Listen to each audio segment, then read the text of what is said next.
Testing, 1, 2, testing. Loud and clear, thank you.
We'll get going in a couple minutes.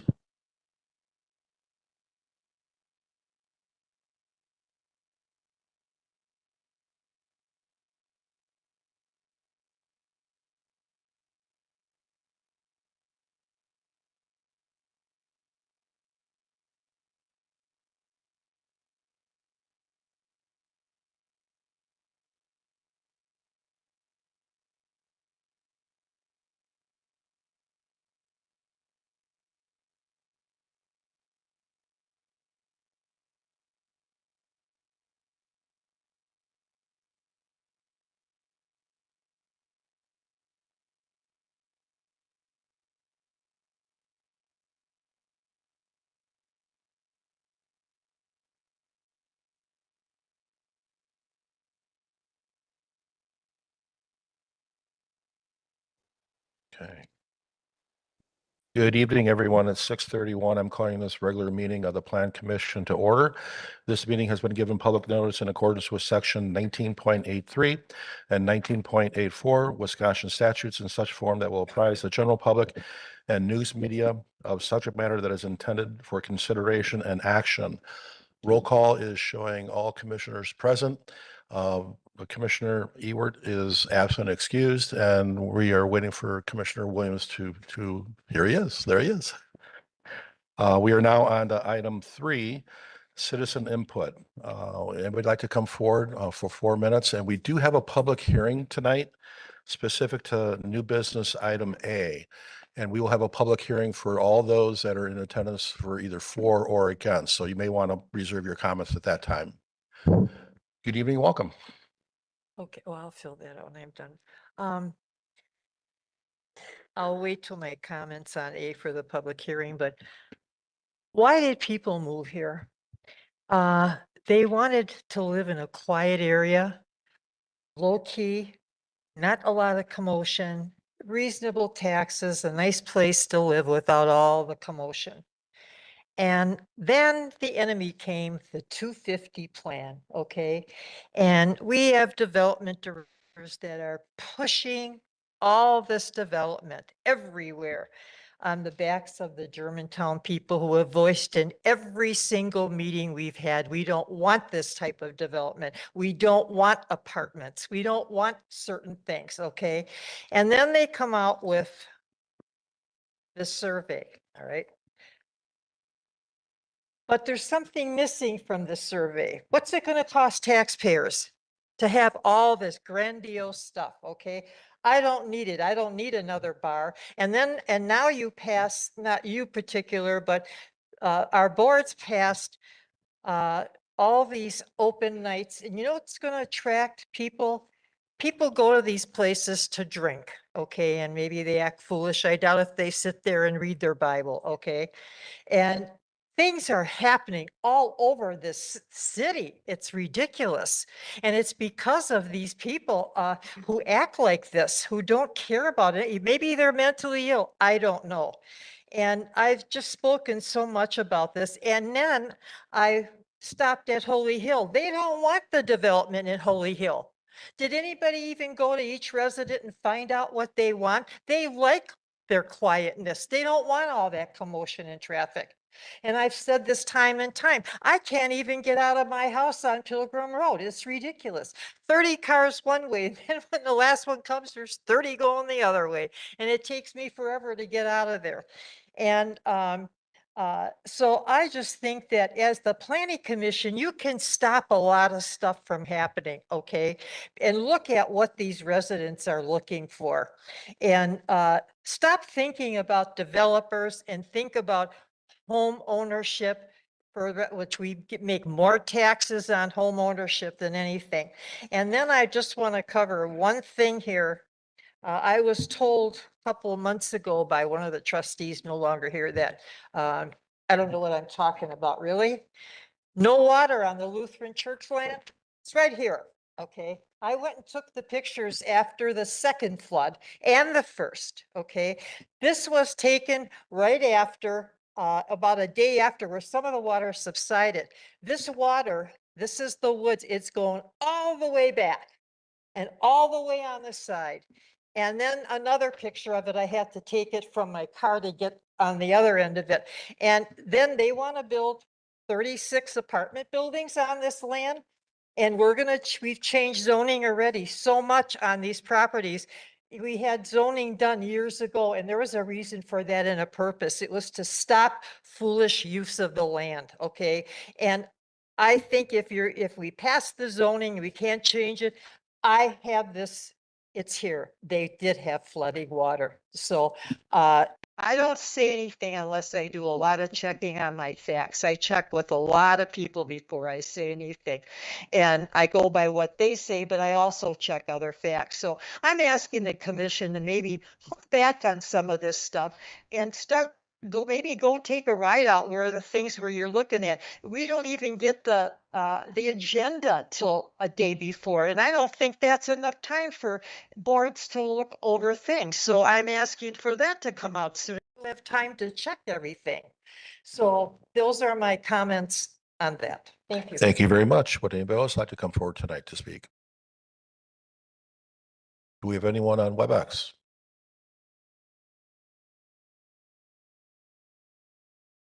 Okay, moving on to item 4, minute meetings from the PC minutes from May 11, 2026. Entertain a motion. Motion to approve. Second. We have discussion. Seeing none, all those in favor, please say aye. Aye. Any opposed? That motion carries. Item 5, new business. Item A, Brandon O'Brien, agent for Mark Posey and Randall Wendland, property owner at W212 N911206 Meeker Hill Lane, application to rezone 2.1 acres from the R2 Single Family Residential to the B3 General Business District and a conditional use permit application to allow the operation of a construction service contractor shop for a tree removal business operation. And this will be both a public hearing and also discussion and action. Director Resloff. Thank you, Mr. Chairman. As you indicated, Brandon O'Brien, attorney for Mark Posey, prospective purchaser of the property, and Randall Wendland, property owner, requesting approval of rezoning and conditional use permit applications to allow a tree service, tree removal business on the property located on Meeker Hill. The property is just over 2 acres in size. It's highlighted in red. Here's another graphic showing the property relative to some of the surrounding land uses. The proposal includes a rezoning from the RS2 Single Family District to the B3 General Business District, which is a prerequisite for the CUP application for a construction services contractor shop. That's the official category in the zoning code. The actual business use is just the tree guy, tree removal and firewood processing sales operation. It would include on-site equipment storage and servicing. A 50 by 120 square foot pole building is proposed to be constructed on the site to house equipment and other items used in the business. On-site activities would include firewood cutting and splitting and the temporary storage of firewood. There would be no mulching or grinding of product on site. Tree removal and firewood delivery services would be provided either off-site predominantly or would be stocked on the property for customer pickup along the driveway close to Meeker Hill. The operation would include 10 to 15 employees. The hours of operation generally 7:30 a.m. to dusk.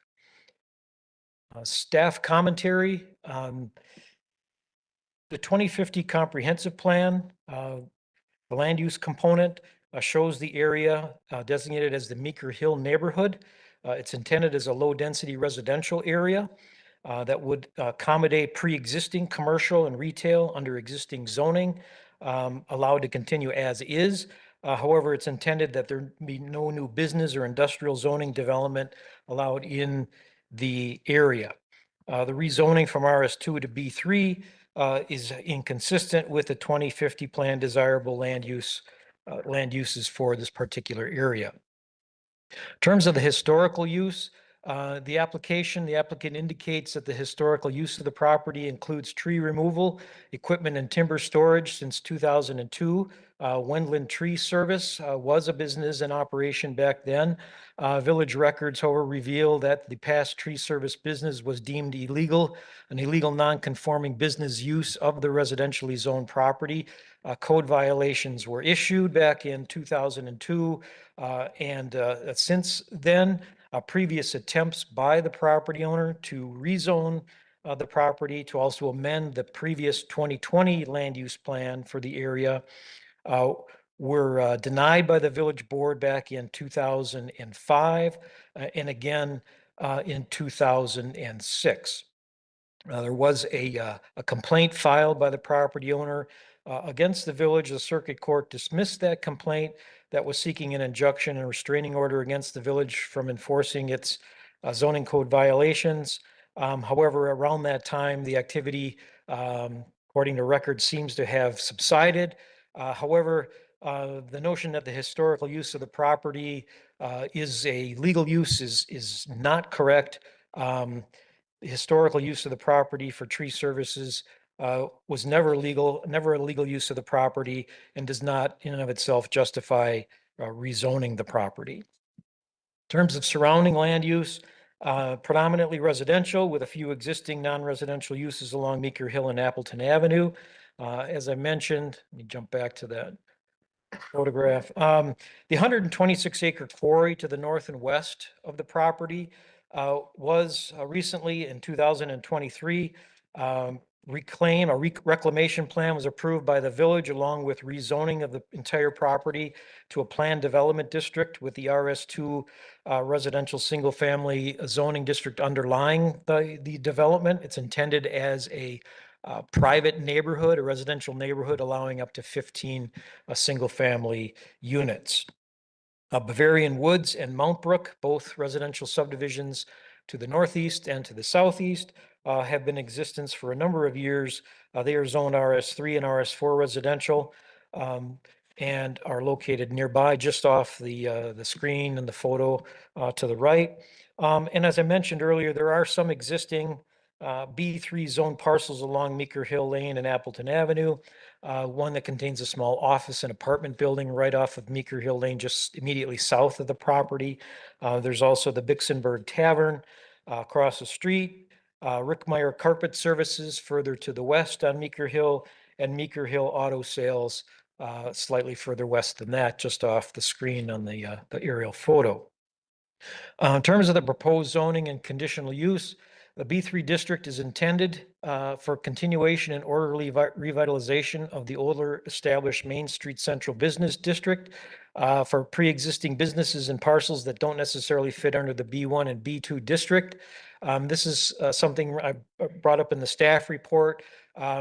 As I mentioned, it's sort of a joke among staff that our B3 district is sort of the junk drawer of zoning districts, in that it was created in the late 80s when the current code was adopted as sort of a catch-all district to put all the other business zoned properties existing at the time into this zoning district that had very relaxed setbacks and other restrictions, because those properties were generally very small, had existing buildings that didn't meet any other zoning district regulations in either the neighborhood, the B1, the community business, the B2, the highway business, the B5, or the office district, the B4. With that, and it's important to keep that in mind, once rezoned to the B3 district, property owners can use the property as zoned, and that B3 district does have a quite extensive list of permitted and also conditional uses that are non-residential in character that may be allowed once rezoned in the B3 district. And some of those uses have the potential for significant incompatibility and possibly negative impacts on surrounding residential uses. With that, the staff recommendation is to deny the request to rezone the property from RS2 to B3, and also to deny the request to grant a conditional use permit to allow the operation of the tree removal and firewood business on the property on Meeker Hill Lane. Before we go to public hearing, I would invite Brandon O'Brien to come forward. He represents Mr. Posey and in effect the property owner and is the applicant for the rezoning and conditional use permit applications. Good evening. Thanks to staff and President and Commission for paying attention to this application. Obviously, I represent the Poseys here. They are here in the audience and they run an operation of tree removal. They're based currently in Menominee Falls, but are looking to locate here in Germantown and move their business here. In working with staff, we've sought to make an application or a request that best fits the ordinances. And so this is kind of where we're at. And I understand staff's concerns that once designated a B3, it can maybe open the door to other businesses that would not be preferred by the village or by neighbors. But unfortunately, we don't have another slot that I'm aware of to make this request.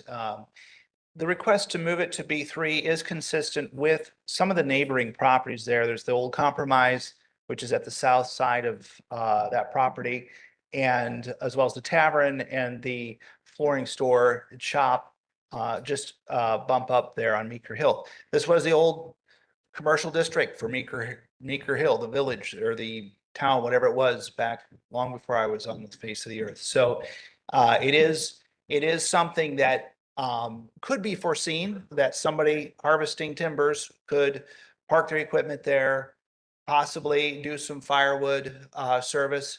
So, and this is a need here in the community. Managing trees, it's a service where most of the work is done off-site. They just need a building where they can store their equipment. Employees can start their day, take the equipment off-site, do their work off-site, come back and store their equipment on this site. They're not asking to develop the place, add water. There's no water sewer. That would all require additional steps and approval. I can't imagine any of the, and correct me if I'm wrong, but I don't know of any of the potential uses that would annoy neighbors that would not require water and sewer there.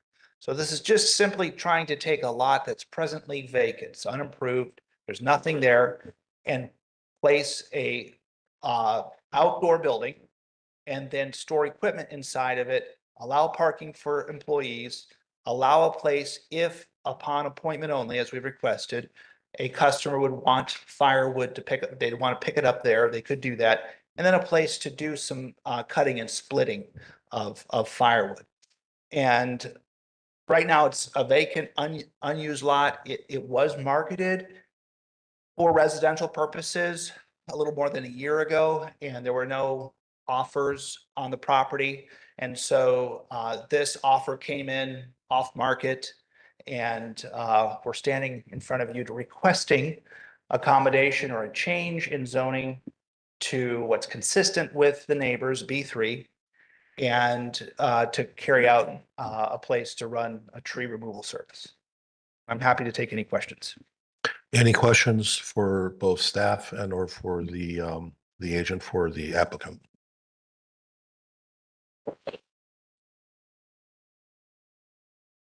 Okay, thank you. Thank you. Okay, we're now going in, it's 6:49. We're gonna go into public hearing. Notice of public hearing, Village of Germantown. Notice is hereby given that a public hearing will be held before the Village of Germantown Plan Commission at the Germantown Village Hall located at N 112W17001, Mequon Road, Germantown, Wisconsin, and virtually via the WebEx platform on the following date and at a time noted below. Date, Monday, June 8th, 2026 at 6:30 p.m. or later.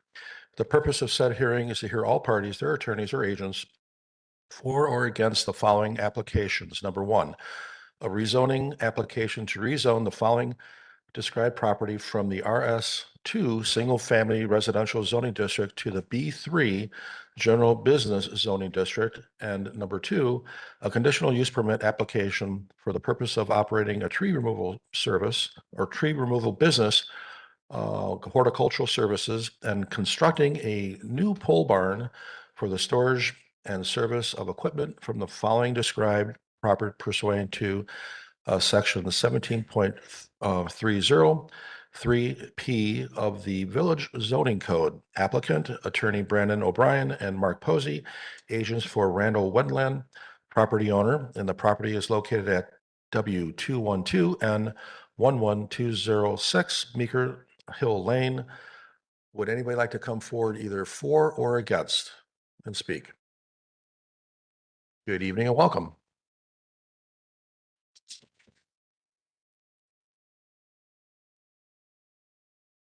The only thing I can add to this is I am aware of some people that live there. They do not want this. They're really asking to please keep their neighborhood residential. And that's all I can say. I think maybe it's time to think about our citizens, you know, for a change and do something for a neighborhood that I feel that they should have. And not only that, but one of the neighbors wasn't sure, but she said if this property isn't sold to them, he supposedly has a buyer for the property. So please go with the citizens this time. Please vote for them and make this neighborhood the way they want it. Thank you. Thank you. Would anybody else like to come forward either for or against?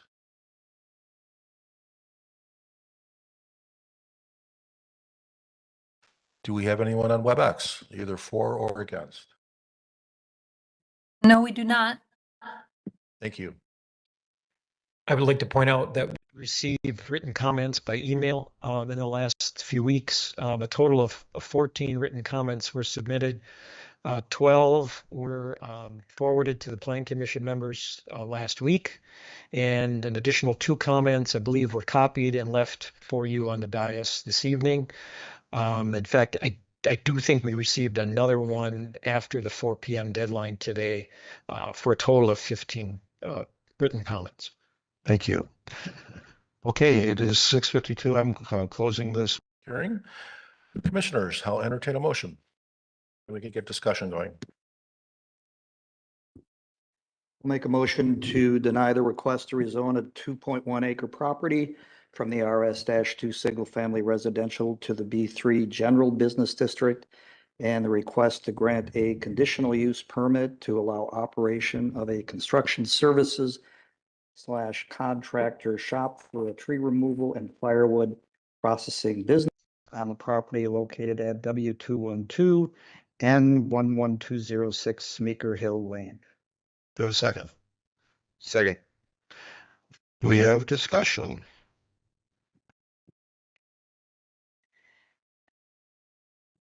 Thoughts, commissioners? Josh? Well, I understand obviously the idea of what it was and then what they would like to have it be, but what as you call it, the junk drawer disposed of, that was when the 2050 plan was adopted, is when that. No, the B3 zoning district was adopted back in 1988. Yeah, I mean, obviously, I don't feel like it's the right thing for the spot, just given, probably coming in and out with a car isn't gonna be a big deal, or a truck leaving once and returning once, but, without knowing the chainsaw, wood splitter, that side of the operation, I just don't think the people around there would be pleased with it. I do take it seriously that it's somebody's livelihood that's selling it and somebody's livelihood that's trying to buy it. So it's a hard one, but I don't think that, given the unique shape and placement of the lot, how it's tucked, surrounded by like the Bavarian Woods houses, I just don't think it's a good fit. Other thoughts? Yeah, I'll concur with Right. that. It's a flag shaped lot, which is always a difficult. And given its location and how it's been developing over the years, I don't see any business use being appropriate on that flag shaped lot. I think it needs to matriculate into the residential neighborhood that it's becoming. And I think a little bit of supportive businesses there now fits beautifully with that area. I would oppose this. Thank you, Brian. And I was remiss in not introducing Brian during roll call. A new member of our commission. He has his own firm. He's a Germantown resident and he is an architect by trade. So further thoughts? Commissioner Warren. Well, this is a good example of why we have zoning. Try to generate adjacent uses that are compatible with each other. And in the past, when we try to change zoning, to me, it's introducing an incompatibility with what we have here already. And there's reasons for that. I think the use would be too noisy, different levels of noise. I think this, if I was a neighbor here, I'd be very concerned about that. This is also why we have a master plan, the 2050 plan, which specifically states that this should be residential in this area. So I'd be against the rezoning of this for those reasons. Bob, Bridget, any thoughts? Yeah, I concur with everything that's been discussed at this point. When I look at what the B3 is supposed to be and what it's intended for, and it specifically identifies that new commercial businesses does not fit existing or revitalizing an existing business is more what I understood this to be for, as opposed to bringing in new. And the business that they indicated was there based on what staff has presented. It didn't seem like it was an existing business prior, so we're not revitalizing an existing business. We're trying to start a new commercial business. Everything I read regarding the B3 district, that doesn't seem to fit with what this is intended to be used for, nor does it seem to fit with what the surrounding area has. So I concur with everything that's been discussed as well. Thank you. Bridget? Can I just say ditto? Ditto, you Uh, can. I agree with everything discussed so far. The resident information that was sent to us and left for us tonight really summarized it well, that it doesn't fit in this area and shouldn't be rezoned. Yeah, and I concur with all the comments here. I did drive the neighborhood last week extensively. I did visit the property. I went to the quarry and it doesn't fit right here. It's not that we don't want the business in Germantown, but not here. And depending on what path this goes down, if there's other opportunities you want to stay in Germantown or come to Germantown from the Falls, we can have conversations, but it doesn't fit there. So further discussions. Bob? Jeff, this B3 zoning is kind of intriguing to me. You said it was developed pretty much for Main Street and you call it the junk drawer. And I'm a little concerned that when developers see this B3, it's almost like a catch-all. I think it could almost apply to anything they want to do anywhere. I don't want to mislead people. I mean, maybe they were misled thinking this B3 would apply to this. At one point, my thought and interpretation of the code, even though it doesn't specifically say this, was given its intent, it really shouldn't be a district that's applicable to other or new greenfield properties, that it should be reserved for those businesses or properties that are already in the B3 district and the specific regulations to guide revitalization or redevelopment. However, with conversation with the village attorney, I was told no, that it's a zoning district in the code that, given the way it's worded, it can be applied elsewhere.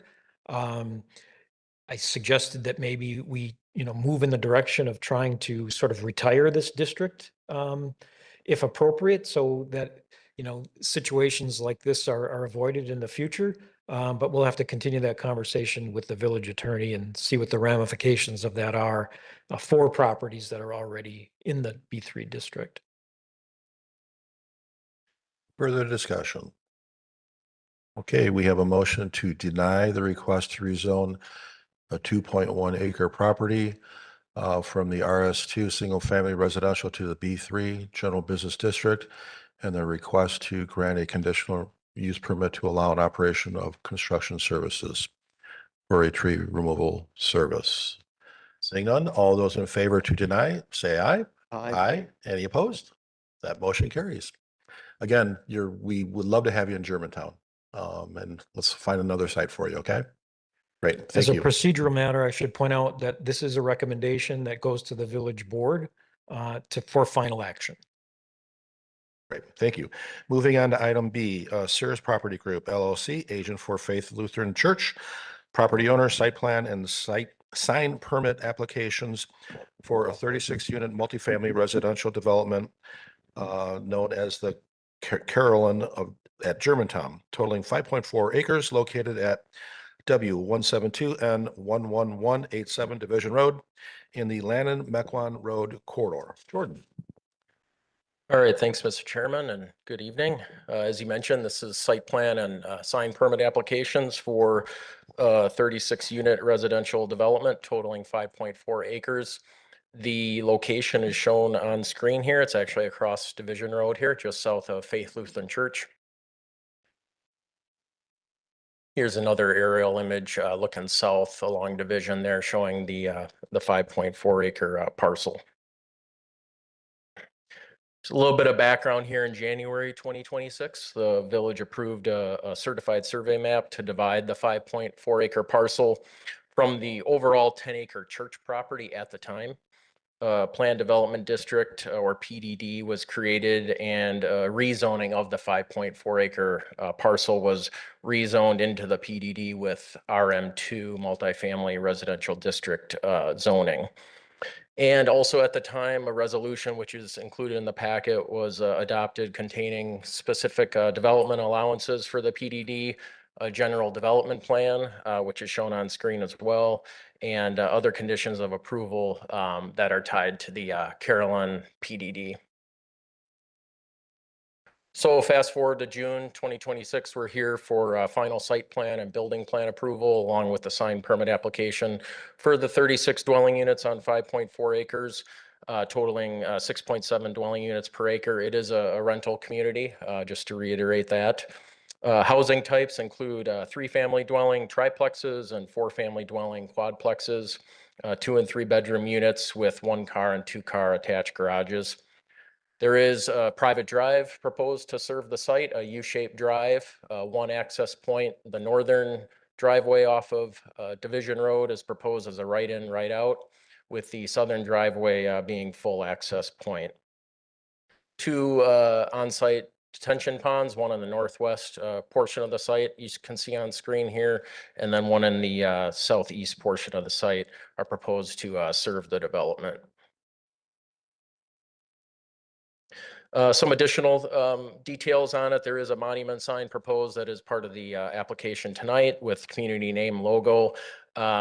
Couple other details that we discussed several months back, but also are maintained here with this site plan proposal. Each unit is proposed to have an enclosed rear yard with fencing around it. Landscaping is provided with a mixture of trees, shrubs, and grasses. Mostly along Division Road, but also along each property boundary, north, west, and south, along with trees and other plantings throughout the site around the buildings and private drive. It was included in the packet, but the fence detail and sign information that was included are shown on screen here with the sign on the top left and the fence detail with the other images. Architecture elevations, if you recall, there were 3 options, I believe, during PDD approval. There's 5 different options that were included in the number of elevations that were included in the packet. I won't go through each of them in detail. I'm just going to flip through each of the images so you can see the variations of color scheme, and then I'll let the applicant sort of detail or expound on the elevations and some of the revisions that have been made.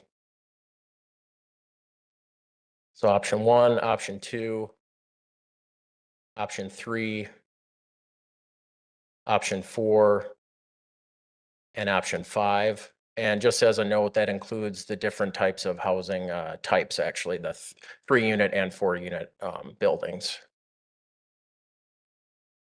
Getting to staff comments, pretty consistent with what we had previously during the PDD. Under the 2050 plan, the Lannon-Mequon Road corridor, multifamily residential use is allowable up to 10 dwelling units per acre. The proposed uses and density is consistent with the 2050 plan and is expressed in the meeting packet. Site development plan and building architectural plans have been found to be consistent with the original PDD that was granted in early 2026. Couple notes, and I'll let the developer again talk on this a little bit more. One of the conditions in the PDD approval, the developer has addressed by adding additional landscape screening along the northern and western property boundaries.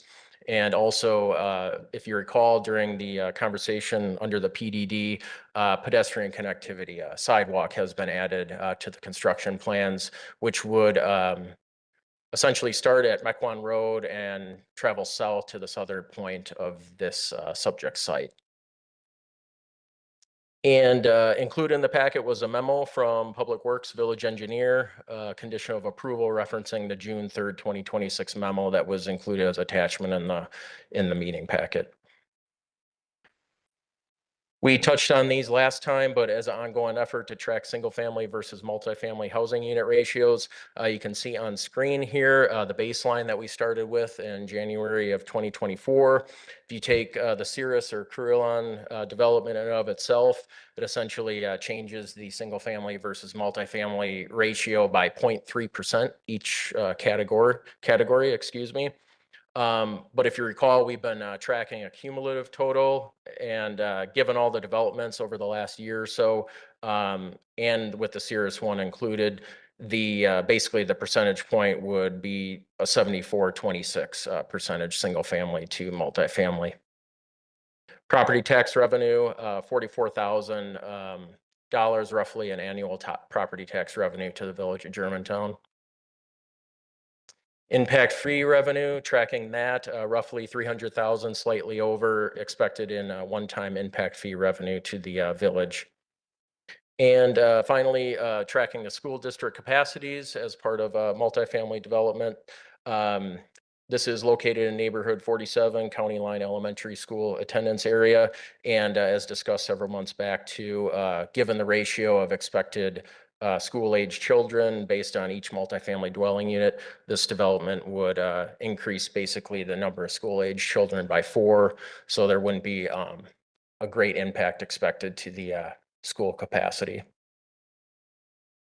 So with all that, given the information contained in the packet and the conditions of approval, staff recommendation is to approve the site development plan and architectural building plan submitted by Cirrus Property Group, subject to 10 conditions listed in the packet, and also to approve the sign permit for the development site as well. And that's subject to 1 condition. I can take questions, but I would like to turn it over to Cirrus Property Group as well, as they have some slides. Please come forward. Good evening and welcome.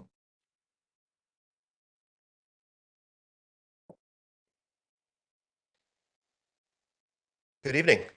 My name is Daniel Esbani. I'm with Cirrus Property Group. It's good to see you all again, and welcome Commissioner Fisher. Thank you, Jeff and Jordan, for your work with us over the last few months. We're happy to be here. So Jordan did a nice job just kind of summarizing our work over the last few months. I wanted to highlight just a few things specifically around landscaping architecture. Cirrus did have an opportunity, along with our engineering consultant, to review the engineer memo that was created that is now part of the conditions of this approval, and we don't have any concerns with that, and look forward to working with the engineering consultant and the Public Works team on kind of working through any sort of concerns they have there. But we think that those comments are pretty straightforward. So I just wanted to highlight some of the things that have changed as we received some further feedback from staff regarding the site and the landscaping plans. So we have shifted the backyard fencing and pushed it off the property line to at least a minimum of 5 feet across all of the property boundaries. We did extend the landscape screening along the north property boundary between our proposal and the church. We extended arborvitae landscape screening all the way across buildings 6, 7, 9, and 11. We maintained the landscape screening along the right-of-way, which I know was an important point during the rezoning process. We did add 10 deciduous trees throughout the site interior as well, just to increase some landscaping.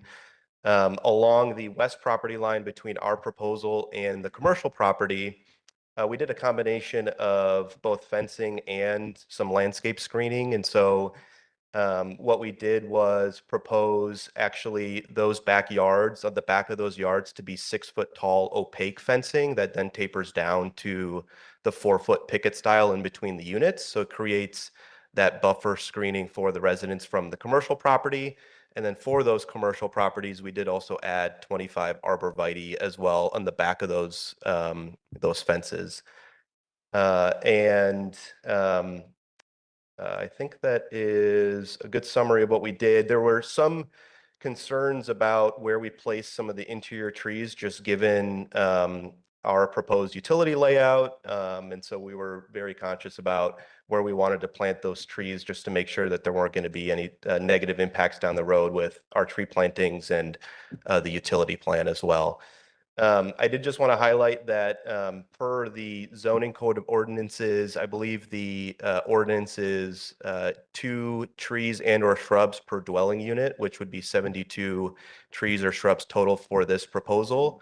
We are proposing almost 500 trees and shrubs, combination of trees and shrubs, with primarily the screening around the property. And so that's almost 7 times the requirement. For our architectural submittal, as Jordan mentioned, we did add a couple of additional color schemes as well. We are proposing to use a combination of fiber cement siding and masonry, either using brick or stone, depending on the color scheme. We did make some additional changes. I apologize. This plan is a little bit hard to read from the screen. But we did a couple of things in working with staff. The first is that there was a comment that the roof line on the rear elevations were a little flat.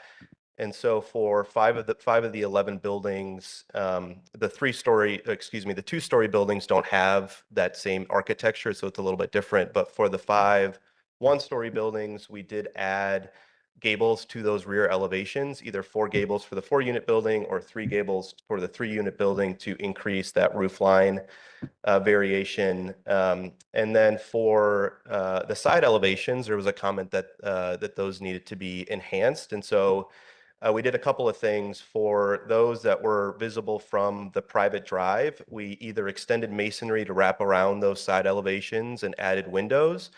But for the elevations that are actually facing Division Road, that are that you can see from the public right-of-way, we made sure that each one of those elevations has at least 4 windows. We changed the siding at the top half of the side elevations from board and batten to cedar shake to provide some additional articulation. We added an attic vent, and then we did also extend masonry along that side elevation as well. So just to enhance those specific elevations that are more public facing. I did bring just some higher quality renderings to show the overall character and quality of the development. This shows the articulation between the 2-story and the single-story buildings and the different color types. We'll just kind of scroll through these, get a sense of the architecture and what it is that we're envisioning here. This is a 2-story building. And then this is a view coming from the full access point. You can see that public facing side elevation has been spruced up. We added 4 windows there, masonry along the bottom, changed the top siding cedar shake instead of board and batten, just to have some additional articulation. And you can see as well, this just gives you a little bit of an idea of what those backyard fencing will look like. Those are 4 feet tall. This property will be managed by a professional property management company that's licensed in the state of Wisconsin. It'll be 24/7 professional property management. We will be handling the lawn care, the landscaping, and the snow removal on behalf of the residents. There will be weekly trash pickup for those residents. Each unit's going to have a 95-gallon trash and recycling bin that's going to get picked up on a weekly basis. That's why there isn't like a central trash enclosure on the site.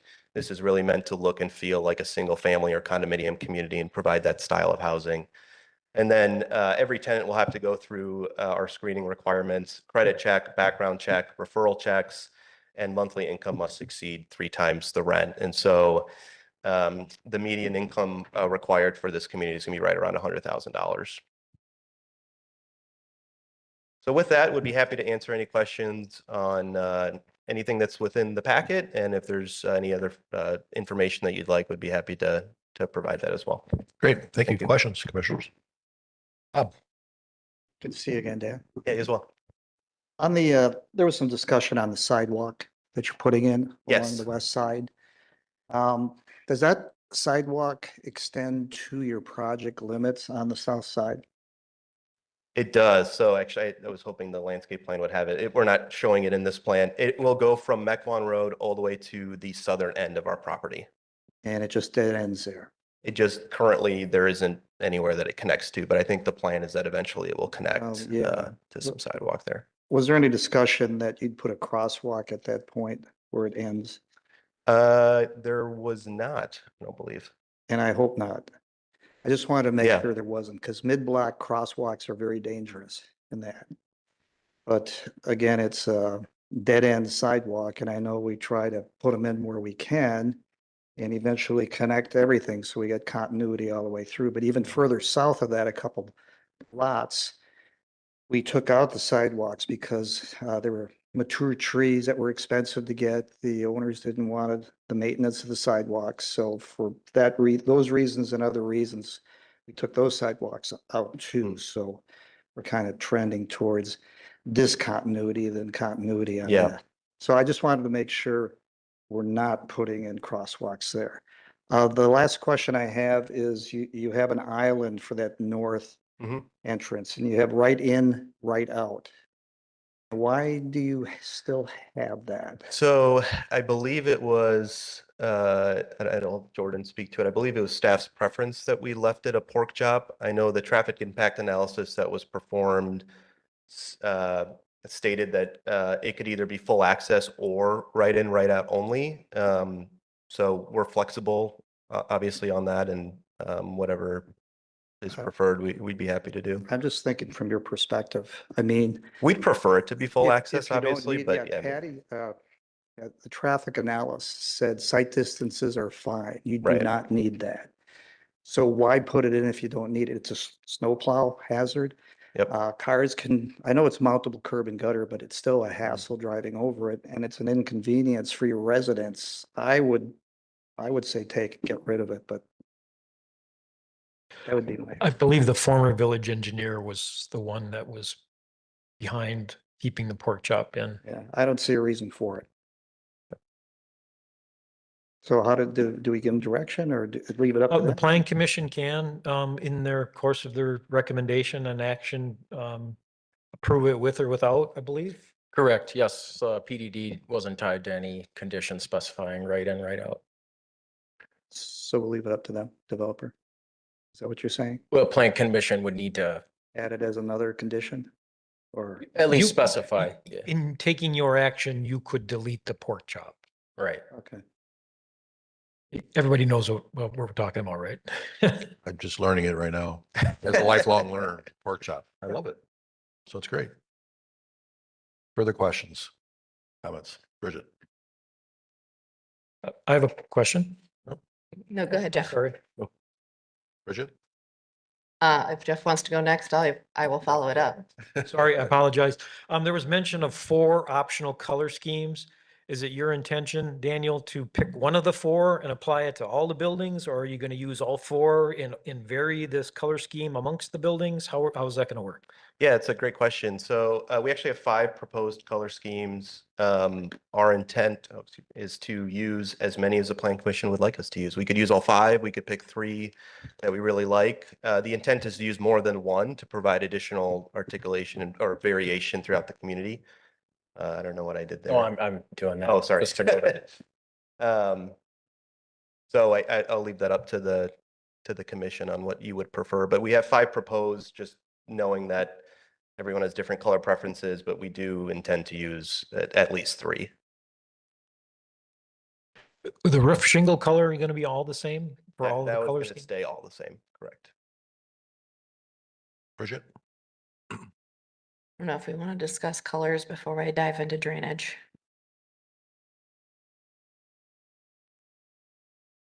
Right. Yeah, I'm for at least 3 different colors.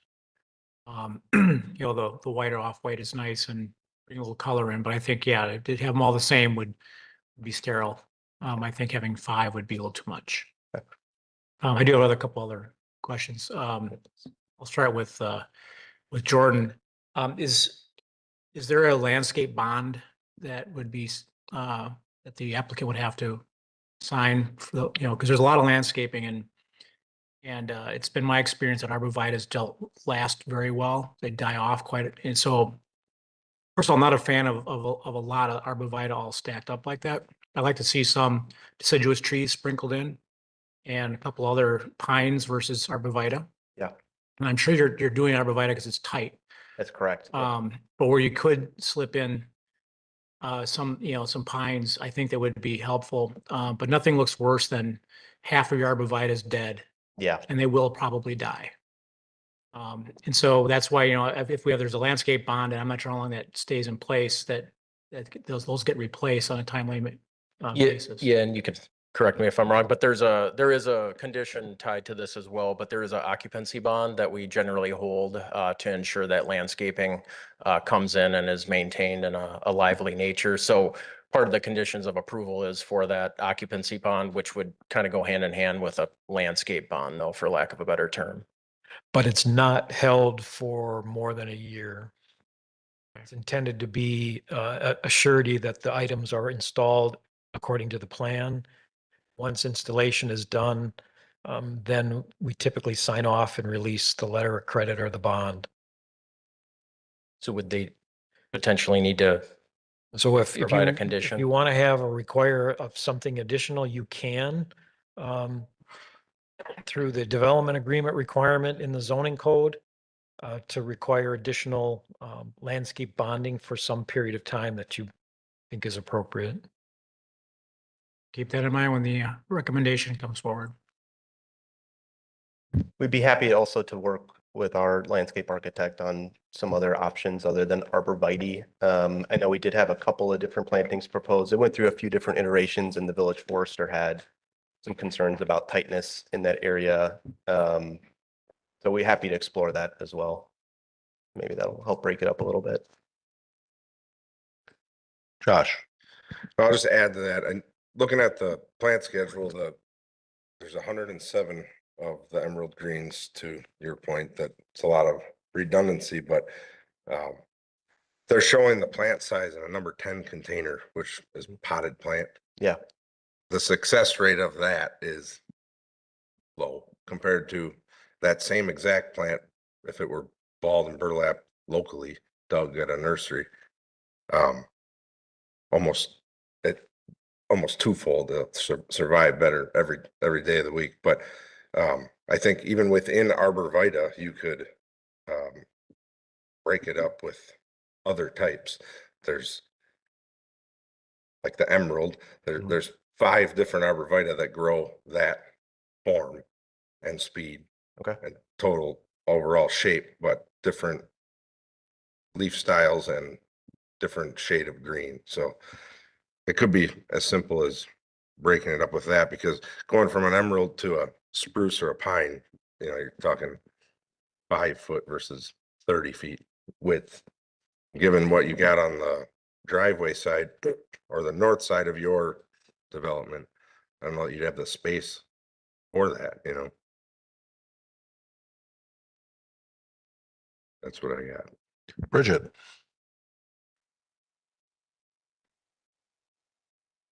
On your grading plan, I have a few concerns. You could state on that sheet, Oh. one that shows the contours. Yep, perfect. Between the middle buildings, everything drains down to the center, and then there's a 4-foot fence there. 4-foot picket style fence. Yep. So the whole north side of those buildings are 4 feet higher than the drain. So your fence essentially does nothing for those 3 buildings on the north side. So you've got a 4-foot tall fence. Yep. And the top of that fence is in line with the patio of the. It's that- not it's not necessarily for privacy, to, like, screen it from the neighbors. It's more so for like usage of, you have your own private fence for your dog or your kids. It's less for like a visible.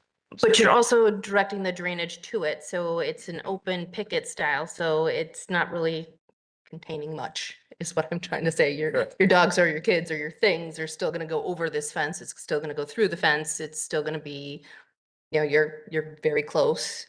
And now you have a clear sight line to that neighborhood. I think those are some of the concerns that we had when we initially saw this fence and then seeing it in conjunction with the grading plan. I'm not sure that works.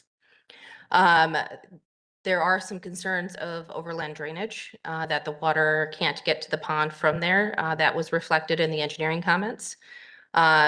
There's also some concerns on buildings 3 and 4. You've got that drainage going right to the rear property line, and that rear property line drains to the rear property line. So I'm not sure that that water actually gets out. You may be creating a greater issue in that area. And seeing how tight that area is, I think we may have some revisions to the buildings to make all of that work, because you need to accommodate the water. I'd be hesitant to approve this site plan with those concerns, because I think there's going to be building changes, and I think you're going to be back before us again. So I would say that we've already looked at the west side with our engineer, and we've already noticed there are some areas of tightness that we have to further develop with the engineering plan. This is a preliminary engineering plan. We don't go into the final design details until a later stage. Obviously, our engineer has looked at it. The third-party consultant has looked at it and has some concerns that our engineer feels like we're going to be able to work through. One solution for the west property line, for example, would be to have storm piping that would collect those inlets that would collect the storm water and then push it to the ponds. That wouldn't require any building redesigns. It's our intent that we would not do any building redesigns for several reasons. So I'm not an engineer. Obviously, those people are a lot smarter than me, and that's why we trust them in the design of the site. I feel as though as already receiving the engineer's comments and our engineer working through the preliminary design on this, that we're going to be able to work through all those issues through the final design. I don't think that that should hold us up pushing ahead through that process. Obviously, we have to get those plans approved before we permits are issued and before we start construction. So I know there's still, several steps to move forward through the process. I don't think that necessarily we have to go through that full design process before coming back to the plan commission and getting approval on the site plan. As Daniel pointed out, at this stage in the process, we typically require, engineering plans, at a level of, 60, 70, 80% complete. And we look to our village engineer, or in this case, our consulting engineer, because obviously we don't have a village engineer on staff at this point, to provide feedback that what's proposed is workable. And that's the word that we've gotten, received from our consulting engineer, that this plan indicates that it can work, subject to some fine tuning. So that's where we're at right now. Thanks, Jeff. It is helpful to hear it from the staff perspective as well as the developer's perspective that it is on the radar. I did read it in the engineering comments. Basically, the engineer has identified all the same things we just talked about, that there are some concerns with the fence line, the grading, the drainage, that it all needs to work together. And if you're comfortable that the buildings aren't going to change in size or orientation, there's no reason for us not to approve it at this stage. Further questions? Brian? Yeah, I did also want to ask a question. I remember, it's going to date me a little bit, but it was probably 1998, and Pilgrim Plaza was coming to the Plan Commission to be approved. And we had a 50-year flooding rain. It took out a basement pretty much across the street. And I remember this because I was working on that project, and we had to redo everything. We had to completely redo our storm detention pond because it was decided by engineering at the time that we couldn't have basements flooding. So we've had a lot of big rains the last 2 years, and I don't know if that's been taken into consideration. If you guys are going to end up finding out from the consulting engineer that way we got to rethink this. So I'm not sure if there's been any thought on staff. So again, I'm coming into this a little new here, but that was a game changer at the time. It changed what we could do for parking and everything else. And so I don't know if that's been considered with this particular layout, or is that coming down the path? Brian, to your comment there, that was discussed at last week's Public Works Committee. based on the due diligence that the committee was working on as it related to the April floods. Very great conversation with our Director of Public Works and also with all the commission members in terms of what the cause of that was. People thought that it was more of a waste water issue. That's unfounded. We had more than enough capacity at our lift stations. It was all about stormwater. And one of the comments was, should we be looking at the stormwater ponds to possibly increase capacity at future developments? That's still a work in progress. I know, Bob, you were at that commission meeting. I don't know if you have any comments on that, but that's one of many things that the commission is looking at because we expect there's going to be more frequent weather events like that in the future. There's a lot of work that needs to be done, I think, next year from a budget standpoint at the Jefferson Ditch. And I don't know what the correct terminology is, Bridget, where they drain it and they get all the stuff out of it to maintain the capacity. But it was specifically talked about at the future developments at the stormwater ponds about looking at that. So Bob, I don't know if I'm sure I said that correctly, but you were there, so. Talking about pork chops now? or- Yeah.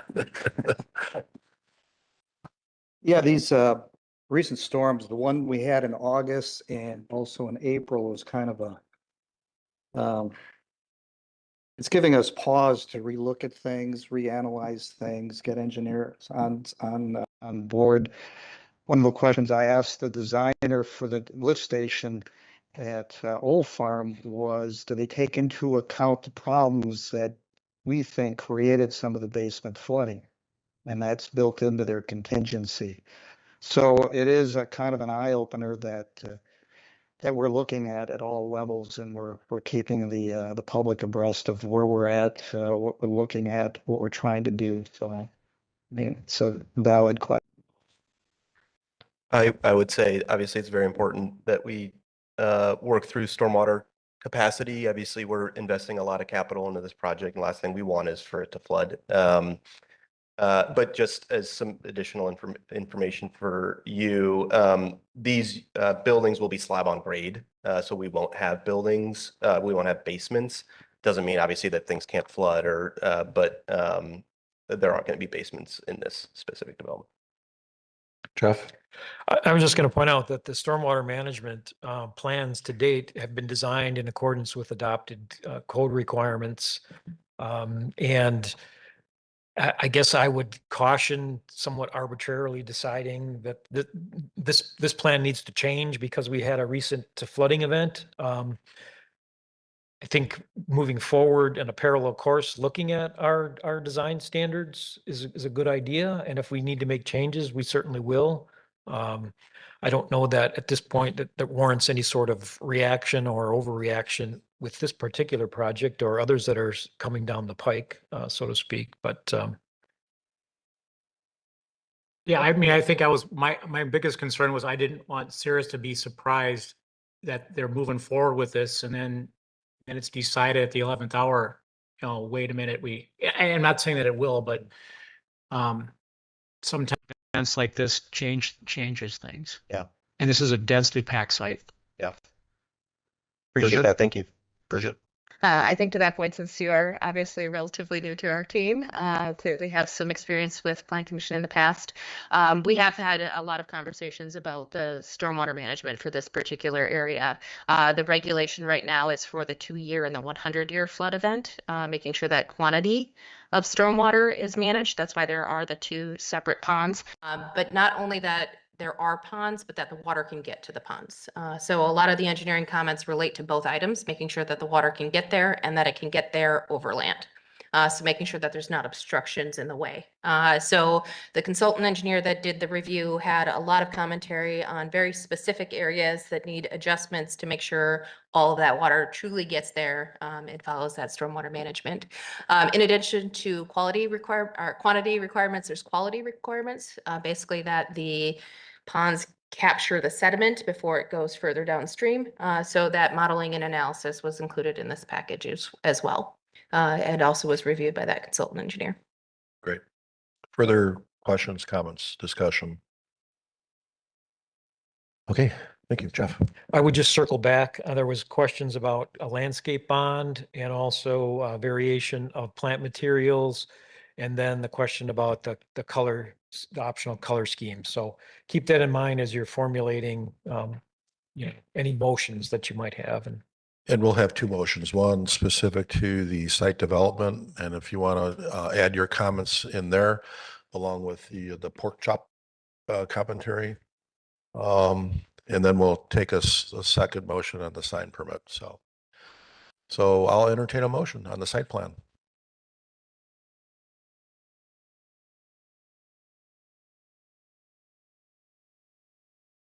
All right, I'll be the new guy and make a motion to approve with some conditions I'd like to add. One, that we remove the pork chop. I agree that's an encumbrance. To increase the size of the arborvitae that are proposed along the property lines and to mix in, I'd like to see an updated, at least staff can work with the applicant on mixing in some shade trees in there as well and some columnar white pines just to break it up. Let's see what else we want to add in there. Oh yeah, and that there's a landscape bond that's added for at least 5 years to ensure that we don't have we get those arborvitaes replaced when they die, and they will die. We have a second. Oh, and colors, 3 colors. And the applicant can pick their favorite 3. I'll second that. We have discussion. Say none? Yes, Josh. Is it something that I could have as a plan commissioner, just could I email? Yeah, I was thinking for plant material as far, or you, could I discuss that with you? Or is this the end of it? In the past, we've actually, I think it was the Vertus project. Yeah. The Plan Commission directed the developer to run revised plans past you and me. Yeah. For landscaping. So I think Make recommendations at least so that he's not going home wondering what I about with different colors and sizes of arborvitae. that's fine. If everybody understands that you're going to provide information to staff and we'll share it with the Yeah. developer on that. I'd recommend that path rather than you working independently with it Yep. would be developers. No So, problem at all. great. Further discussion. Can I ask a quick question? Brian, you indicated increase the size of the arborvitae. Specifically, the number 10 size is what's proposed now. What's the next? I'm sorry, it's your name, I'm new, Josh. So Josh, I mean, if Josh is going to work with the staff on that, I would defer to his expertise. Okay. But I agree. I mean, if it's just pots, if it's just going in pots, it's going to make it a lot more difficult for those to survive. Okay. And the columnar white pines, where specifically do you recommend that those be installed? Because there is literally a 5 to 7 foot wide area within which the arborvitae. Again, are proposed. I'll defer to Josh, but I know that there's some, white pines that spread out 4 feet. Not 30 feet, but yeah, I mean, Norways are huge and they wouldn't fit there. So, Maybe some other, some different yews besides, arborvitae could go in their columnar versus, shrub size. Okay, I'll defer to Josh on that. You okay with working with staff on that? Okay, great. And the landscape bond, is there a particular amount that you're looking to? Or just the lump sum? Used to is usually like 110% of the cost of the landscaping.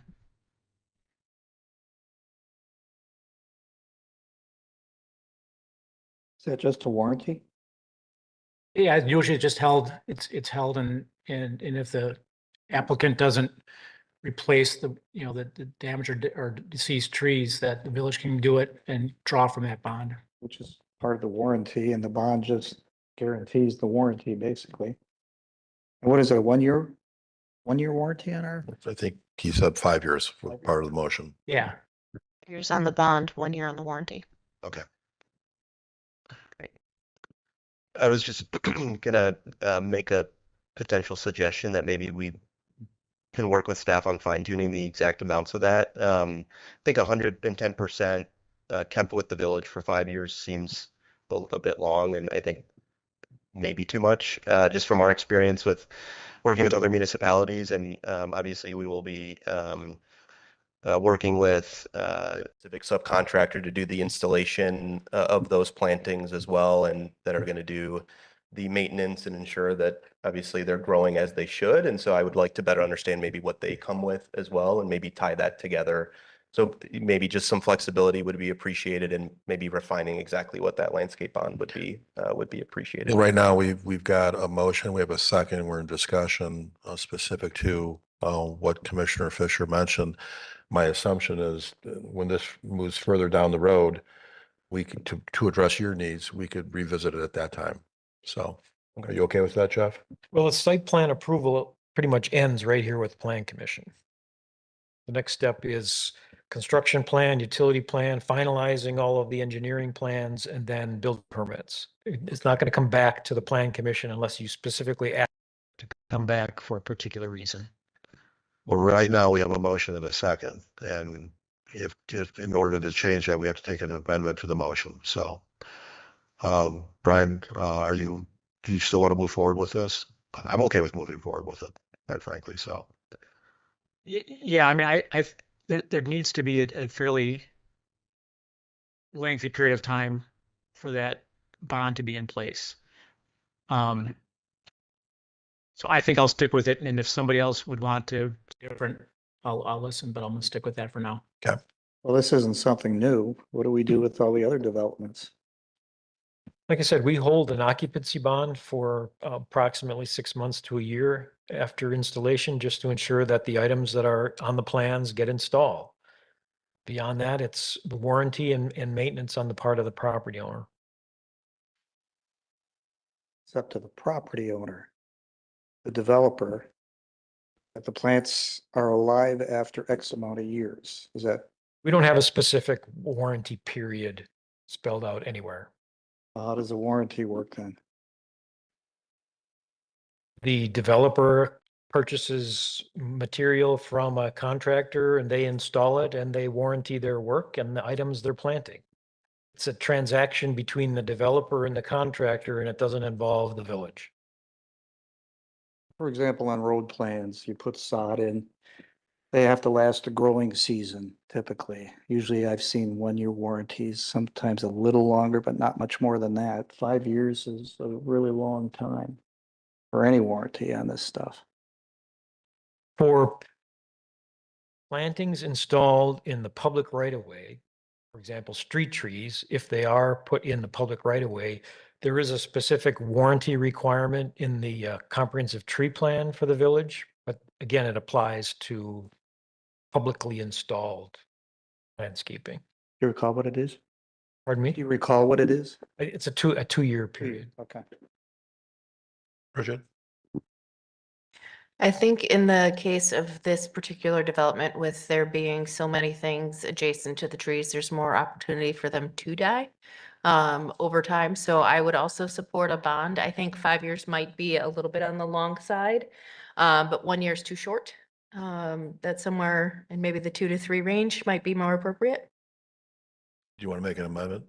Not yet. I want to hear what Josh has to say. Well, I think commercially, like a 1-year warranty on the plant material from whoever's installing the plant material is going to be pretty typical. 2-year maybe, but warranty is once. So they're not going to keep replacing it for 5 years if the plant keeps dying for 5 years. And then at that point, you'd just have to switch the plant and say this plant isn't going to work here. But so I don't know where, I think it's a little much to have them hold the price of the project plus 10% in an account here for 5 years. I don't think the contractor is going to agree to, that guaranteeing everything's going to stay alive for 5 years. So I don't know what your terms are with your contractor. Maybe 2 years is legitimate, but I think after the plant dies and has been replaced and then it dies again, we've lost our control anyway, right? Or what governance we have on it. Well, arguably, the site plan is approved with a particular landscape plan. And if the items don't survive after a period of time, the village could go back and seek reinstallation and sort of revitalization of the landscaping to match the plan that was originally approved. I mean, just like building architecture materials, we now have a provision in the code that if a building is approved as part of a site plan package, years down the road or 6 months later, the property owner can't just simply change the color scheme. They need to come back to the plan commission.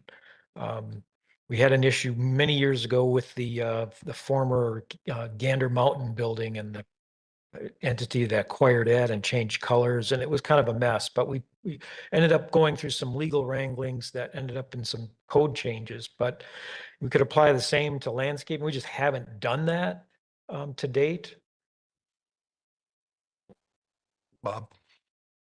So this landscaping bond, to be honest, new to me. I haven't been involved with the landscaping bond. Can somebody just explain to me how does it differ from a letter of credit or a surety bond, which in those situations, you're paying about 1.5 points, 150 basis points on the value of the letter of credit or surety bond. So is a landscaping bond priced effectively the same? And if so, can you give me an idea, like when we say 110% of the cost of the landscaping for 5 years, I'm just trying to get an idea of what we're asking them to pay from a surety bond. I mean, from what I would compare to a surety bond or a letter of credit, again, at 150 basis points annually. So just trying to get an idea of what we're talking about.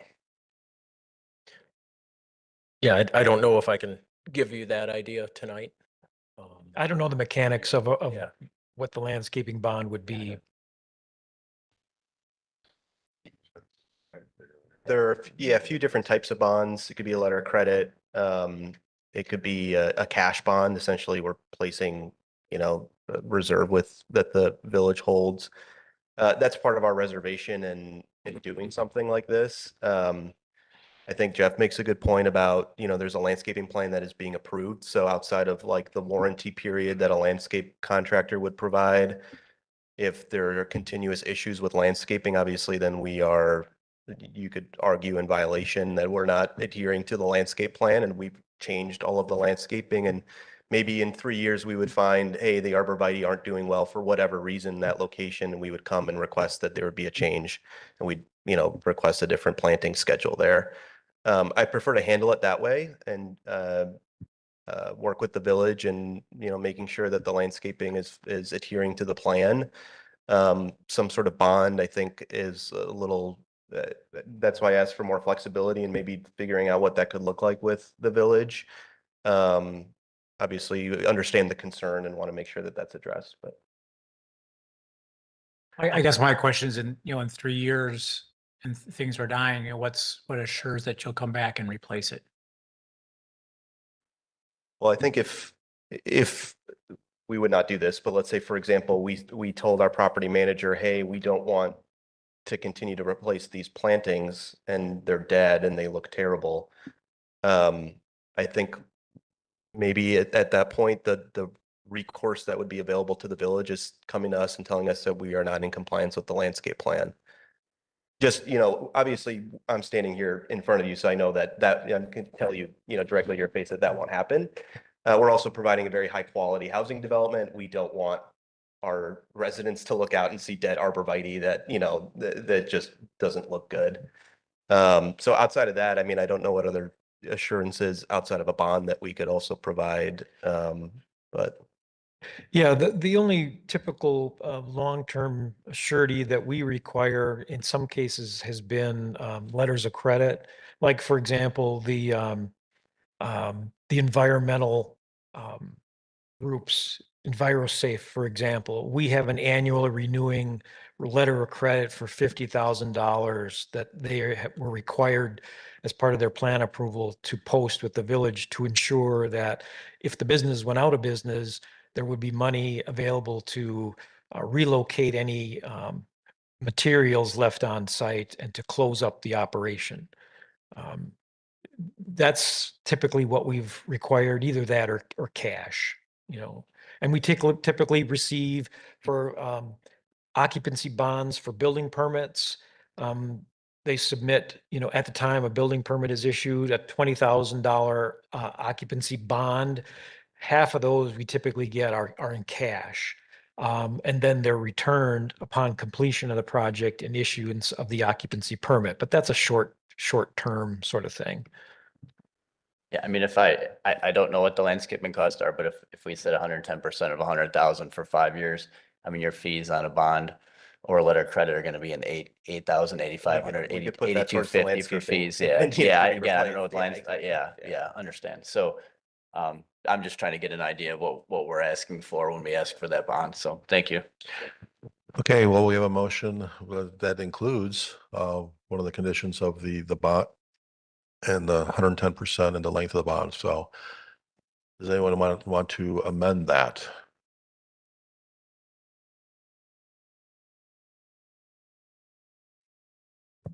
Make an amendment to 2 years. I would second that. We have discussion on that.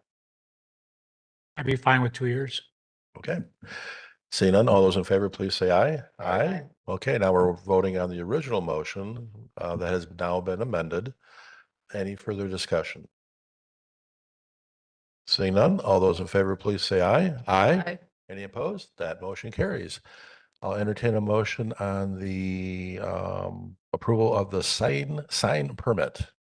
Make a motion to approve the signed permit for Cirrus Property Group LLC for the property located on Division Road, subject to one condition as stated. Second. We have discussion. Seeing none, all those in favor, please say aye. Aye. Aye. Any opposed? That motion carries. Good job. Good seeing you. We're now on to item C. Pinnacle Engineering Group, agent for CBG Development LLC, property owner W210N13145 Gateway Crossing, site development and building plans for a 252,512 square foot multi-tenant industrial building in the Germantown Gateway Corporate Park.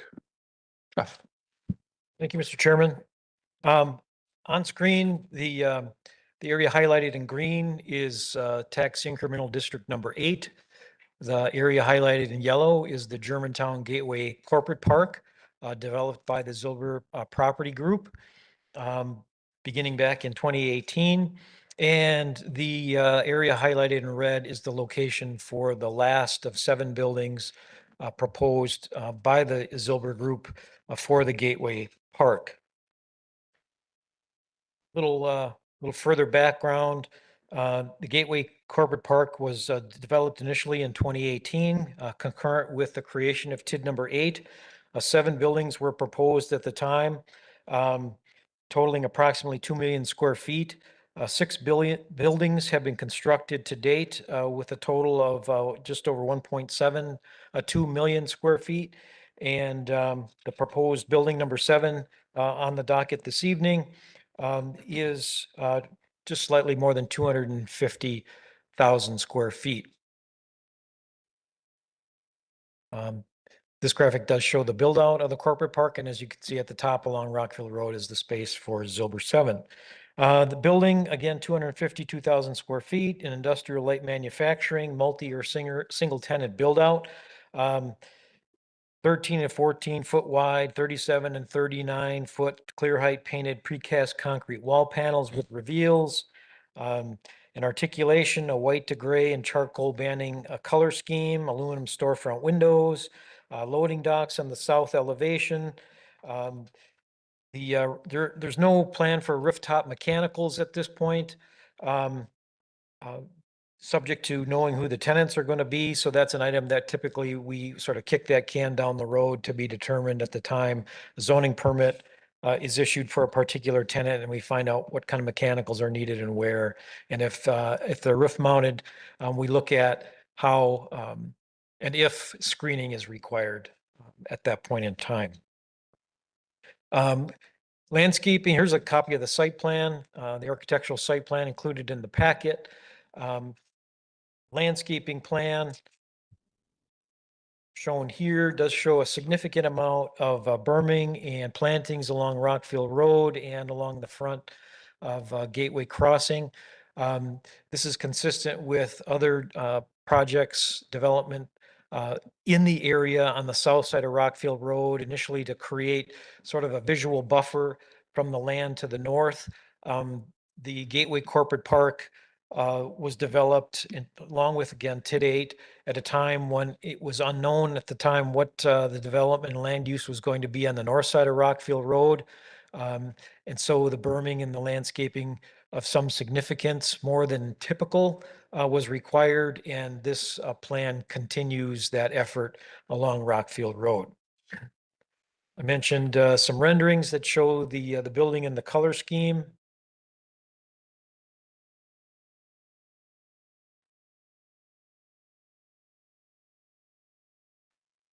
And also in the I didn't have in the packet, they had submitted a video that showed a drive-by along Rockfield, that's showing the building relative to the landscaping after it had matured. Couldn't get that to work. So I took some screenshots, included those in the packet presentation here. Some elevation renderings, if we need to discuss those, the entry points on the northeast and the southeast corners of the building. I mentioned the rooftop mechanical issue. Public Works and Engineering had some minor technical corrections to the water and sewer utility plans per a June 2nd memo. And with that, the staff recommendation is to approve the site development and building plans for the Zilber 7 building located on Gateway Crossing, subject to 7 conditions that are included in the staff report. Thank you. Entertain a motion. Make a motion to approve the site development and building plans for the 252,512 square foot Zilber number 7 industrial building located at Gateway Crossings in the Germantown Gateway Corporate Park, subject to the following 7 conditions as noted. Second, Do we have discussion? Seeing none? Josh? do we have to do this? On the landscape side, then, what do we require of them typically? When they have, like, are we making this 2-year thing across the board, or? That's up to you, but like I what do we mentioned normally earlier, do? we don't typically require a landscape bond. Okay. Public installed improvements, if there are any in the right of way, would be subject to a 2-year warranty period under the comprehensive tree plan for the village. And I can only presume that I'd like to put myself in the other guy's shoes. If I'm the developer here and I've got a tree that's dead or a bush that's dead, I'm going to do the right thing and replace it. I want to make sure that my tenants are satisfied from a curb appeal standpoint. So that's just speculation on my part. Yeah. So further discussion. Richard. On that same note, Josh, are there any concerns on the landscape plan of things dying like there was on the last one? I mean, it's like a repeat of what they've done on the other ones, which is successfully growing, so it's working. Thank you. Further discussion. Brian? Yeah, when I was on the plan commission last, we approved the 2020 plan, and it was always a dream to have this industrial park here. So it was pretty cool after 30 years to see it actually happen, and everybody's done such a great job up there. The Zilber group has done an awesome job. The landscaping has gone well there, and not to rehash the last one, I just know when you have such a densely packed site with that much material together, that was a reason for me wanting to make sure that it got done. And they've established a great reputation for doing a really nice job. If people 30 years ago could have imagined this is what it was going to turn into, they would have been really, really happy. So great project. Great. Further discussion. Seeing none, all those in favor, please say aye. Aye. Any opposed? That motion carries. Moving on to item D, Joseph Schultz, property owner of N128W16824, Holy Hill Road, a request for a variance from the architecture and exterior materials requirements under section 17.412A of the zoning code for a detached accessory building. Jordan. Make a motion to approve the zoning permit application for an architectural variance from section 17.41 paren 2A of the zoning code to construct a detached accessory building with metal siding / roof materials on property located at Holy Hill Lane. Second. We have discussion. Seeing none, all those in favor, please say aye. Aye. Any opposed? That motion carries.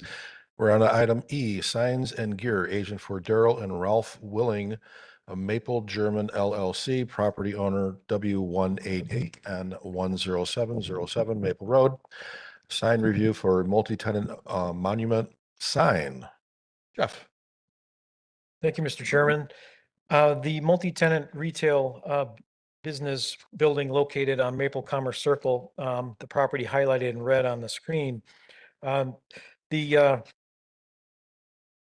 The non-conforming pylon sign, as shown in the lower right corner of this slide, was damaged by a storm in 2025, basically fell over, and is being replaced by a new monument sign that is, the design is code compliant. It's a total of 15 feet high, which is the maximum for a multi-tenant retail property. It's 11 by 11, two-sided, a monument sign, a sign internally illuminated sign cabinet. It's set up as shown on the screen to serve the Grand Appliance and the Barbecue Grills of Wisconsin businesses that are currently located in that particular business center. The red area on the top is intended for future signage for other tenants down the road. As I mentioned, the monument sign that's proposed is code compliant, and staff's recommendation is to approve the sign as proposed. Entertain a motion.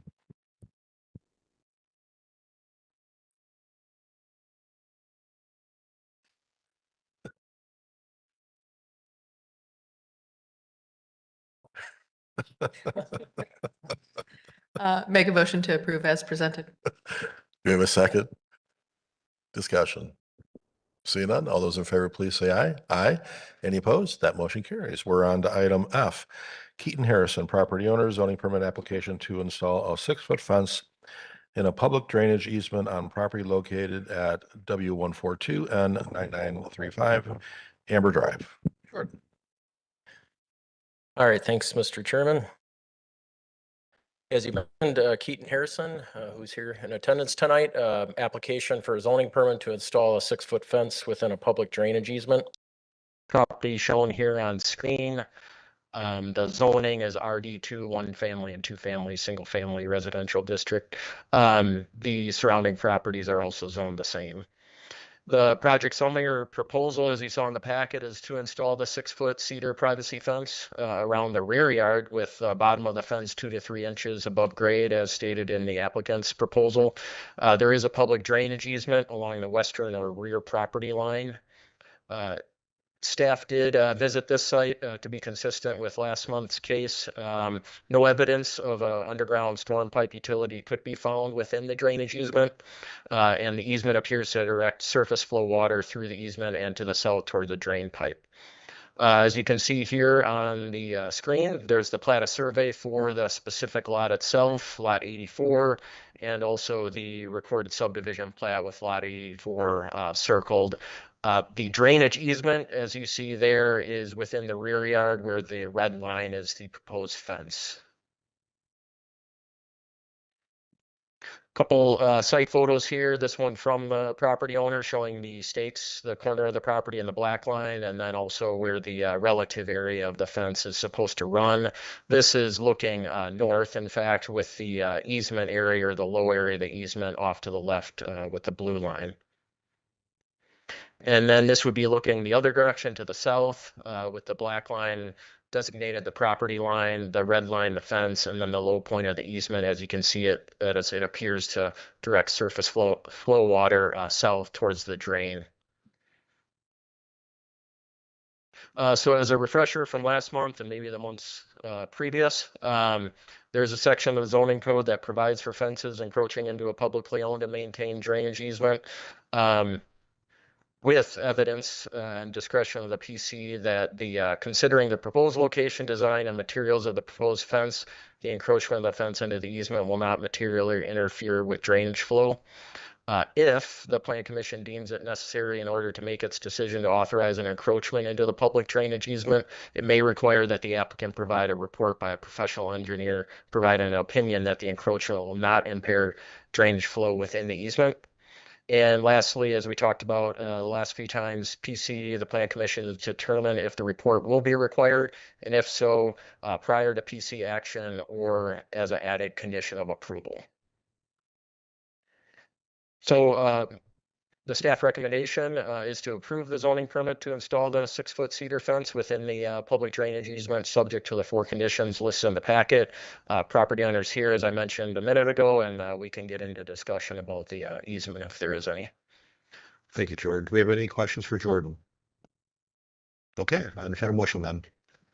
Make a motion to approve the zoning permit application to install a 6-foot cedar fence and a public drainage easement along the western lot line of property located at Amber Drive, subject to the following 4 conditions. Do we have a second? Second. We have discussion. Up. Normally, I'm the one asking for engineering analysis to make sure that the fence, the bottom of the fence, is high enough for our design storms. I visited the site today, and this isn't a drainage easement. This is a canyon that's out there. I mean, this picture really doesn't do it justice. That water from the center line of the drainage ditch, that light blue line, for it to get to where the fence is at about 5 feet.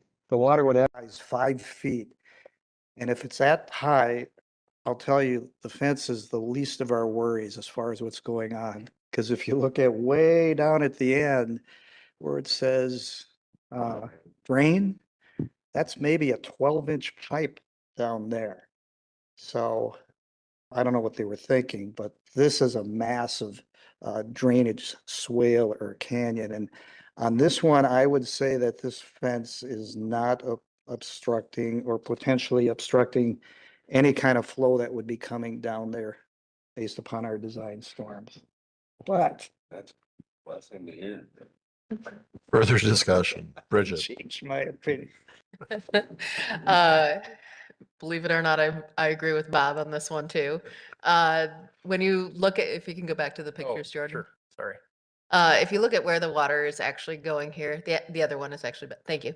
It is beyond this fence line, and you can see that in You can see it in the GIS contours. This is also on one of my walking routes, so it's visible from the roadway that there's a hole here. So unlike the previous fences that we talked about, this particular fence would only impact this particular property owner, while there are other properties that are tributary to this easement, they would not be affected by this fence. Further discussion. Really, the bigger concern I saw was further to the neighbor too. If you're facing the neighbor to the right, there's actually plantings. They're kind of hard to see there. The other direction, before that fence would create an issue, there's plantings that are really getting tight and encroaching. So, I mean, those are really the other issues. And just to justify our positions on these other fence issues, those other fences were in the low point, in the swale itself, either perpendicular or paralleling it. And that's where the biggest concern and the biggest potential for blockage is. So yeah, to your point, I found it interesting just on the plat. I hadn't seen in the village of Germantown, there's a 40-foot drainage easement on this property, and it mirrors 40 feet in width on the northern property, so 80 feet in width. And what's interesting on this plat, with all of this discussion we've had on private versus public drainage easements, it's not identified, and it doesn't matter in this case, but this plat doesn't indicate if it's private or public. It is public, Okay. Trustee Warren. In fact, the property to the north or right on this screen on the plat, it's interestingly enough, this is a private easement on lot 83, and then the public easement starts on lot 84 and goes south or to the left. Mix and matches. Yeah. So the property owner is here, please. Yep. Just want to mention that Nugget is a wonderful dog. Cute dog. All right. Further discussion. And I want to apologize. We should have pushed you up at the front of the agenda, so you didn't have to hang out for an hour and a half, so. Okay.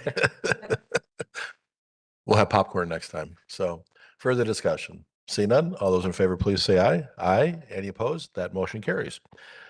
We are now on to item 6, Community Development Director's Report. Jeff. Thank you. I will keep this short this evening. As promised last month, I did create a summary sheet of ongoing projects that I left on the dais for you that summarizes not all, but most of the current projects of note. I would point out a couple of things on that list. The last item, VLS Environmental, they had submitted application for a rezoning and conditional use permit for a wastewater pretreatment facility that was proposed in the Germantown Industrial Park on Carnegie. We actually got to the point of scheduling a public hearing. It appeared on one of our Plan Commission agenda items. If you recall, we tabled that pending further review of the applications, and that further review did result in a zoning administrator determination that that type of facility was prohibited on that particular property under the village's wellhead protection regulations. And so ultimately, VLS withdrew their applications and they are moving on. And the other item of note, near the bottom, the Heyday, the 261 unit single family residential community that's going to be submitted for application for a plan amendment and rezoning. We expect those applications to come in within the next month or so. That project will get moving. I know some of you have been approached by the developer and asked for some feedback. I just want to let you know where things are standing with that.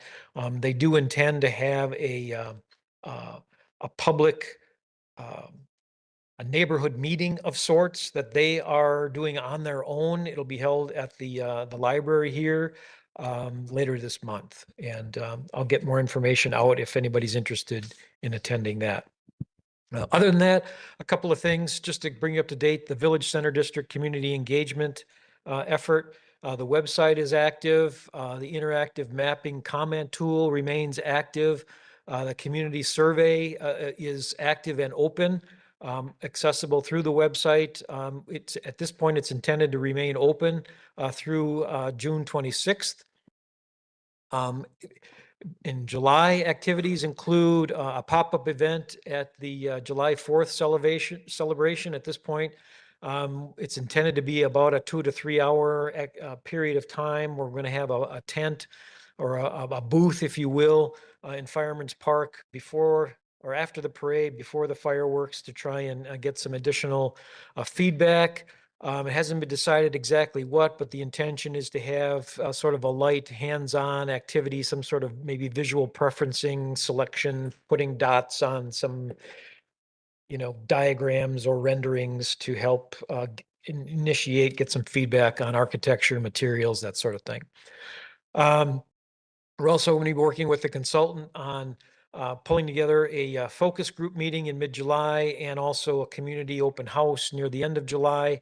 All the details of that are yet to be determined, but they're part of the schedule for the project. And so the hope is that we'll be wrapping things up in August. The Holy Hill Gateway District Master Plan, June activities, the consultant, as I mentioned last month, staff and the consultant had sort of an internal kickoff meeting. They're continuing their effort to gather inventory information, existing conditions throughout the corridor. They are beginning their market study information in-house. They're going to be working with staff later this week to start identifying focus group participants and identifying specific questions and exercises to run past focus group.